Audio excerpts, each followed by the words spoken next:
Hello, this is a short video to show you how this fiber optic distribution box is, how it works. Number one, we're going to show you. We remove the plastic nut. See, we're going to remove it, take it off from the boxes. And number two, we're going to put the drop cable with APC connectors in and through the hole.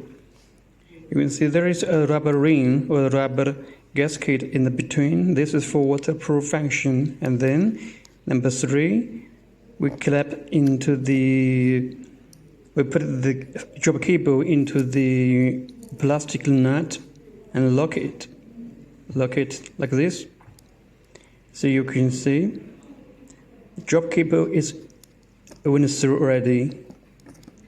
There's a rubber ring and plastic nut locked. This is how it works. Thank you.